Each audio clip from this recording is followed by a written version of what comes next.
Olá, está no ar mais um Prontuário Jurídico, o programa aqui do Simers, que esclarece as principais dúvidas do direito, sempre no âmbito da medicina.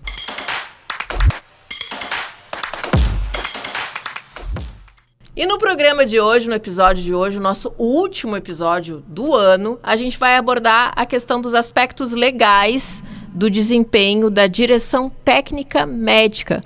Para conversar conosco sobre o tema, esclarecer o conceito, de direção técnica médica, é com grande prazer que eu recebo mais uma vez aqui no nosso estúdio o advogado do Simers, José Carrazone. Seja muito bem-vindo.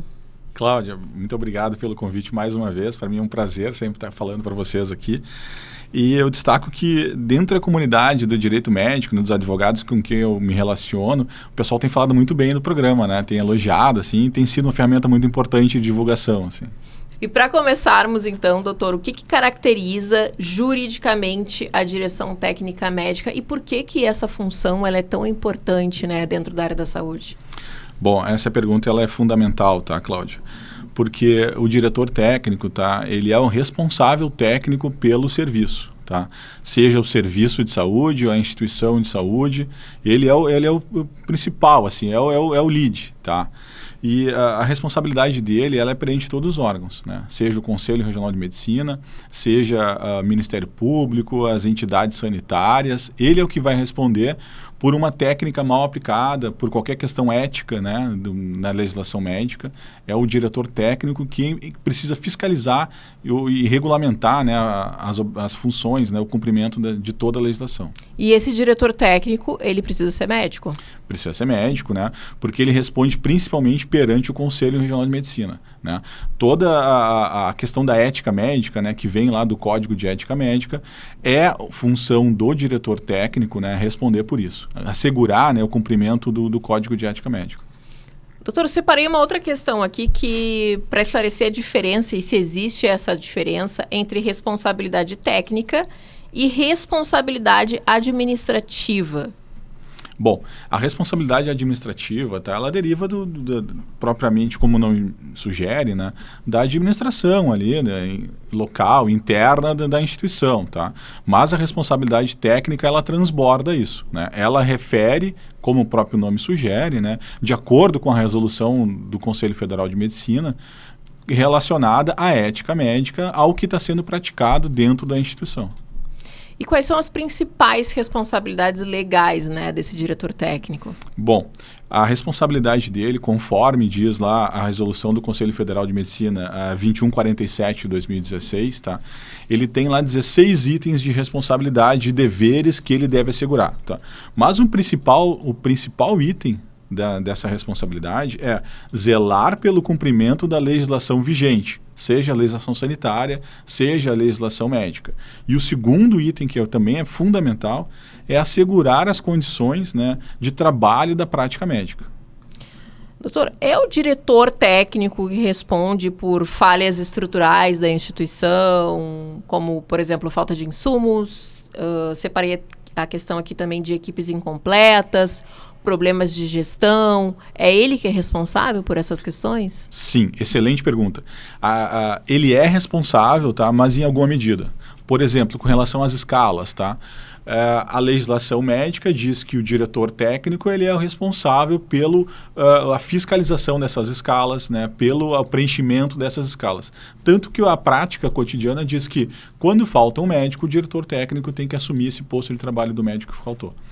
A responsabilidade com relação à falta de equipamento, à falta de insumos, ela é atinente à função do diretor técnico, porque ele tem a obrigação de cobrar da direção, ele senta junto da mesa, senta do board da direção, ele tem que cobrar da direção aquela cobrança que ele recebeu dos médicos referente à falta de insumos.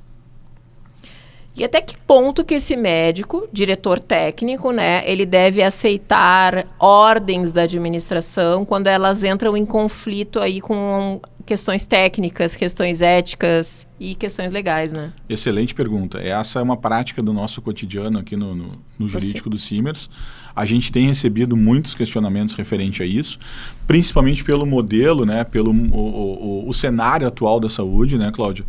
E assim, toda vez que conflitar, né, entre uma tomada de decisão da gestão e uma tomada de decisão da direção técnica, ele precisa tomar a decisão e seguir o que está dizendo a direção técnica, seguir o que diz a legislação ética médica, né, por sob pena de ele responder perante o conselho em nome próprio, né, não responde em nome da instituição.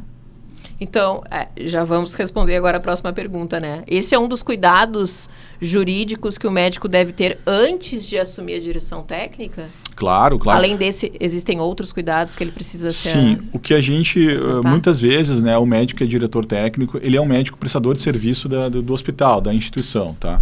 O que é que a gente sugere? Que esse médico, ele tem um contrato à parte, dizendo, né, o que ele vai, quais são as possibilidades, né, elencando isso junto com a legislação, e até porque isso tem que ter um valor, ele precisa ter um honorários à parte dessa responsabilidade que ele está exercendo, porque lembrando, ele exerce a responsabilidade em nome próprio, né? Qualquer falha da instituição... É o nome dele. É o nome dele que vai, né? A falha, ela vai ser direcionada ao CNPJ da instituição, mas é o nome próprio do médico que vai responder isso de maneira solidária. E, doutor, qual a orientação aqui que o Sindicato Médico, o Simers, dá para esse médico que pretende ser diretor técnico e pretende exercer essa função? Que tipo de orientação que é dada? A orientação que a gente faz é que entre em contato com o sindicato médico, com os nossos advogados do jurídico, né? A gente presta todos os esclarecimentos referentes à resolução. É muito importante que o médico faça uma leitura individual da resolução e esclareça qualquer pontos de dúvida com o advogado, né, que estiver atendendo ali, e que também ele observe, né, para que seja feito um contrato à parte do contrato de prestação de serviços médicos que ele já deve ter. Tá? E nesse contrato ele deixa muito claro, né, todos os pontos de responsabilidade e deveres da resolução e que ele possa, né, juntamente com a instituição, assegurar os direitos que ele tem. Doutor, para encerrar e lembrando aqui, se quem está assistindo, o médico que está nos assistindo, se tiver alguma dúvida, entre em contato conosco, deixe a sua dúvida aqui na descrição desse vídeo também. Para encerrarmos, então, qual a principal mensagem que o senhor tem para dar para o médico que precisa... O que ele precisa ter em mente, esse médico, né, ao assumir esse cargo de direção técnica? Bom, a direção técnica, ela demanda uma altíssima carga de responsabilidade, tá? É importante, mais uma vez, que o médico faça a leitura individual de ponto por ponto da resolução, né? E que, em casos de dúvida, que ele entre em contato com o sindicato médico para a gente poder trabalhar conjuntamente, né? Eliminar qualquer dúvida que o médico possa ter com relação à resolução. Doutor, muito obrigada pelos esclarecimentos aqui. Eu tenho certeza que o pessoal que está nos assistindo gostou muito também deste programa. O Prontuário Jurídico de hoje fica por aqui, mas no ano que vem a gente volta falando sobre a questão da direção clínica no Prontuário Jurídico. Feliz Natal, feliz Ano Novo. Até mais.